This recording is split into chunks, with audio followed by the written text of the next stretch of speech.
Tu sais, il y a des comportements qu'un homme ne doit jamais ignorer. Parce qu'ils te disent tout ce que tu dois savoir sur une femme sans qu'elle ait besoin de parler. Le problème, c'est que beaucoup d'hommes voient ces signes et préfèrent les excuser. Par amour, par peur ou simplement par naïveté. Et c'est là que tout commence à se détériorer. Alors, aujourd'hui, on va mettre les choses au clair. Voici 4 comportements d'une femme que tu ne dois jamais faire confiance ni montrer le respect. Si elle agit comme ça, elle ne te voit pas comme un homme à respecter, mais comme un homme à utiliser. Et crois-moi, le numéro 4 est celui que la majorité d'hommes découvrent plus tard. On y va. Premier comportement, les mépris affichés. Là, tu verras qu'elle te ridiculise en privé ou en public. Elle s'en fout éperdument. Elle te manque du respect devant tes potes, des membres des familles, d'une manière ostentatoire, avec beaucoup d'aisance. Ah, d'ailleurs, tu crois quoi? Ah non, fous-moi les cordes, fous-moi la paix, je ne sais pas quoi. Donc, avec beaucoup d'impolitesse, beaucoup d'irrévérence, sans retenue ou un peu de recul. Elle pourrait même se dire que non, voilà, on est entouré des gens, des invités, tout ça. Je dois ne serait-ce faire semblant et puis voilà, en coulisses, on pourra traiter certaines histoires entre nous. Mais non, avec elle, ça ne fonctionne pas comme ça. Quand il faut te manquer du respect, voilà. Ça ne dépend pas d'endroit, ça ne dépend pas de quoi que ce soit. Elle fait ce qu'elle veut comme elle veut. Ou si elle minimise systématiquement tes réussites, elle ne t'applaudit pas, elle ne t'encourage pas, elle ne te félicite pas. Ah mon chéri, ah papa, en tout cas félicitations. Tu as fait ces trucs-là. Félicitations, coup de chapeau. Ça n'arrive jamais. Elle, au contraire, minimise tes réussites. Ah, d'ailleurs, qu'est-ce que tu as comme accompli de spécial? Tu penses que ce que du diplôme que tu as obtenu là, tu es la première personne à obtenir ça.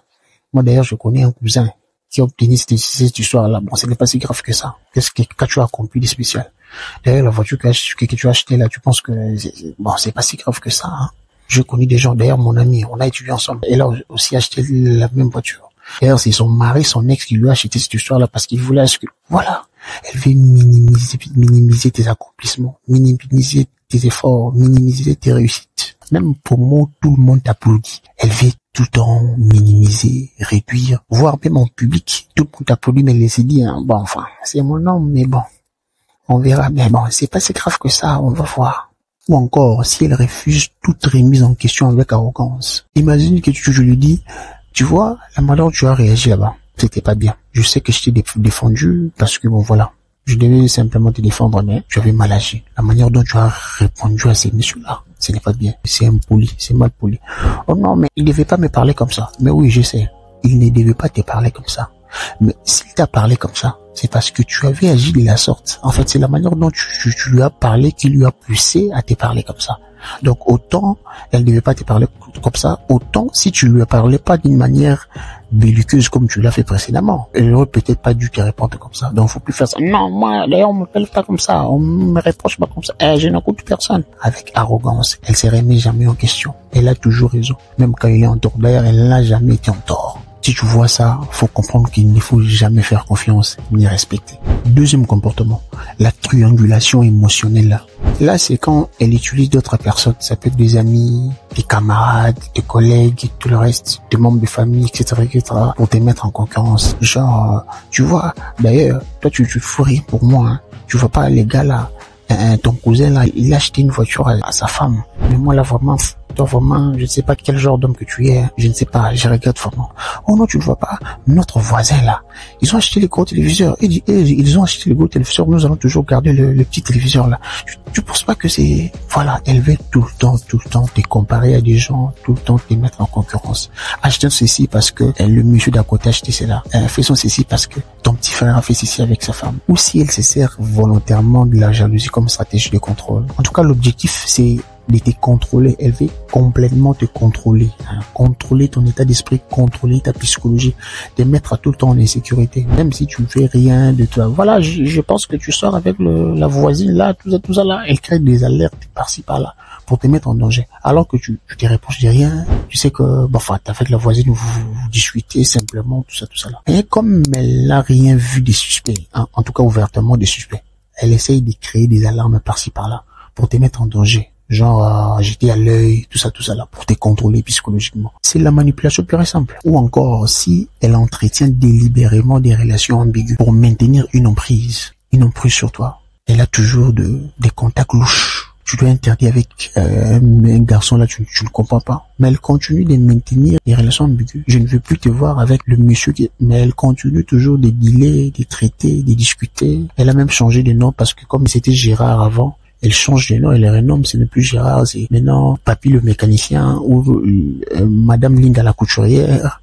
Pour que voilà, elle a tout le temps des relations ambiguës, Si tu vois ça, faut comprendre qu'il faut ni aimer, ni respecter, ni faire confiance.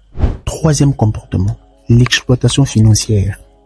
Là, c'est quand elle utilise ton argent sans ton consentement ni reconnaissance. Tu lui confies une somme d'argent, prends ça, économise, garde ça. Au moment opportun, je vais récupérer ça. Elle prend ça et utilise ça à autre chose. Elle les consomme comme elle veut. Elle en fait ce qu'elle veut sans demander ton autorisation. Au moment opportun, quand tu lui demandes, tu réalises que y a plus rien.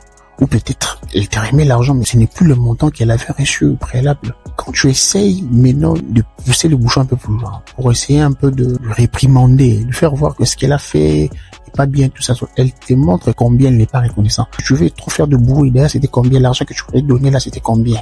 Tiens, bon, enfin, je pense que un homme, si tu donnes l'argent, tu confies l'argent à ta femme, elle prend ça et utilise ça, ça fait quoi? Mais c'était pas ton argent, je t'avais confié ça, tu sais que c'était pas ton argent, je t'avais confié ça, je devais normalement le récupérer pour l'utiliser. Tu aurais dû demander mon avis parce que c'est mon argent. Tu n'as rien foutu pour moi. D'ailleurs, si je prends un peu d'argent là, qu'est-ce que tu avais laissé pour moi ces jours-là? Tu avais rien laissé. J'en ai profité pour prendre cet argent pour l'utiliser.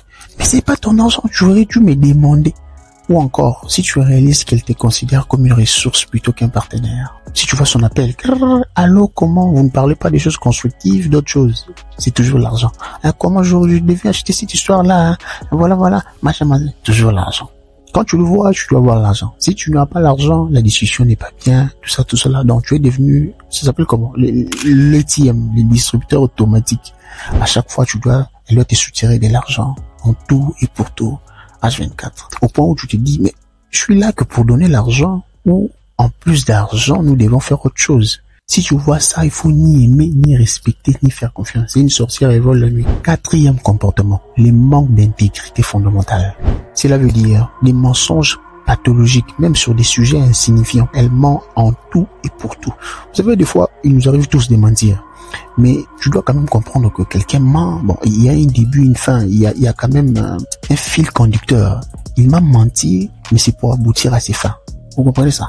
Il m'a menti ici pour bénéficier de ça. Mais il y a des gens qui mentent comme ils respirent. Donc eux, en fait, les mensonges, c'est leur modus operandi. Ils mentent dans des histoires périles. Ils vivent du mensonge. Il y a aussi l'incapacité chronique à assumer ses responsabilités. Elle assume jamais ses responsabilités. Surtout si ça capote, quand ça ne fonctionne pas. Elle assume pas. Ah non, c'est pas de ma faute. D'ailleurs, j'ai simplement fait avec ce que j'avais. Mais attends, je t'ai donné ce dont tu avais besoin. C'est ce que tu m'avais dit. Elle ne veut pas assumer sa responsabilité. Mais c'était toi la responsable de ça. J'étais chargé de faire ça. Oh non, d'ailleurs, c'était pas moi. C'est toujours de ta faute. Elle n'assume jamais sa responsabilité. Elle n'a jamais tort. Ce n'est pas de sa faute. Ce n'est pas de sa responsabilité. Quand ça fonctionne, ok. C'est elle qui a fait ça. Elle a apporté beaucoup de choses dans ta vie. C'est grâce à elle que tu es arrivé là où tu es. Tu dois lui être reconnaissant des prétextes ici et là. Si tu vois le comportement que je viens de préciser, il faut comprendre que c'est une femme ni à aimer, ni à respecter, ni à faire confiance. Pliez vos bagages, prenez vos clics et vos claques, rassemblez vos histoires, barrez-vous. Allez construire quelque chose de bien ailleurs, avec quelqu'un d'équilibré, bien dans la tête, posé dans la tête, qui a toutes ces histoires. Là, tu n'auras pas assez de problèmes. Il y a des problèmes partout. Mais bon, il y a certains endroits où il y a un peu plus de problèmes, plus de stress, plus de frustration qu'ailleurs. Voilà, c'est simple à comprendre. N'oublie pas de t'abonner si c'est pas encore fait, de liker et de nous laisser ton avis en commentaire. Je les lirai, vous répondrai personnellement. D'ailleurs, je commence à répondre à quelques noms. Merci beaucoup. Ça me fait énormément plaisir. Parce que les gens comme toi, il n'y a pas d'eux. Et on n'aura jamais. Peace out.